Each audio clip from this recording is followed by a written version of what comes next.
A perseverance. The Masters is filled with tradition, excitement, and a steady stream of fans making their way to the iconic Augusta National Golf Club. Golf is more than green grass and great swings. For many, it's a way of life.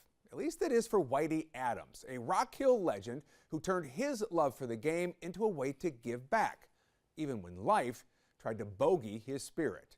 QC Life's Jana Angel has the story. When you think of the Masters, you think of classics, the pimento cheese sandwich, the rolling green grass, the brilliant azaleas. One classic is right here in Rock Hill, South Carolina. Whitey Adams, a local who has experienced the Masters magic for decades, even though the way he experiences that game has changed. I've had missed going in the main gate at Augusta, but 3 times since 1957. So how many years total have you been to the Masters? 66. Mr. Dubar, Rocky Dubard's dad, and Wayne Rawls took me to Augusta the first time I went in 1957, and it's been a love thing since then. What is that like when you walk through those gates? Well, everything is precision personified. There's not a blade of grass out of place. Now, from that first time that you went and saw the Masters, tell me about the changes that have happened in your life since then. Now you can see I have a guide dog. I started losing my vision about 40 years ago, but a lot of people worse off than I am. So when you started to lose your vision, how did that affect your love for the game of golf? Oh, it's the same.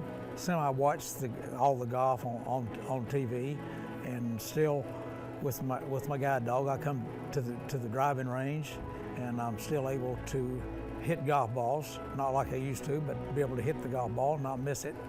And but yeah, I mean, I can't imagine how many rounds of golf I've played at the Rock Hill Country Club. Love going around to different golf courses. I think I've played over 350 golf courses. I've been lucky enough to play Augusta National 3 times. So what was that like? Oh, special, special, special. It's just unbelievable.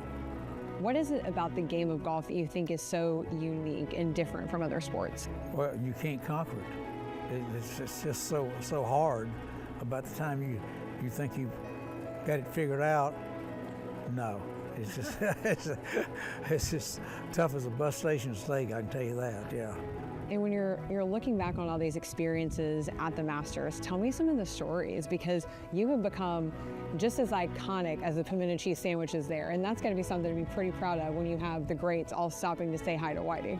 3 of my classmates from Erskine, we were down there for the playoff in 1960, Palmer Player and Fitzgerald, and of course at that time I was always been reading about Jack Nicklaus, and I thought he was going to be the greatest player in the world. And he was up at the first tee with his wife, Barbara. I said, let's go up there and introduce ourselves. So we went up there and introduced ourselves to Jack. And my exact words, I said, I think you're going to be the greatest golfer that ever lived. And that's how I met Jack. And until this day, any correspondence you send Jack, you will get an answer. And one year I was at the PGA show down there, and I called Jack. He was not unlisted, believe it or not. Wow. Nobody believes that. And I was asking him about what's the chance of us playing golf. You got to have a lot of nerve to do that, but I do. Right. And then he says, Whitey, I'm leaving tomorrow for Pebble Beach. I won't be able to play golf with you, but I'll set you up to play on my golf course. Now, is that class or is that class? Right now, my daughter and I, we go to the par 3 golf tournament every year on Wednesday. And when Jack comes up to the 2nd hole, he looks to see if we were up there, and he comes up and says hello to us every year. And he hadn't played in the par 3 in the last 3 years, but up until then, he would come up every year and speak to you.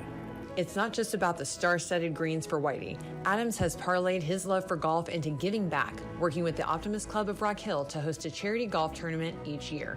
And I think we raise between $20,000 and $30,000 a year now for 9 different youth groups in town.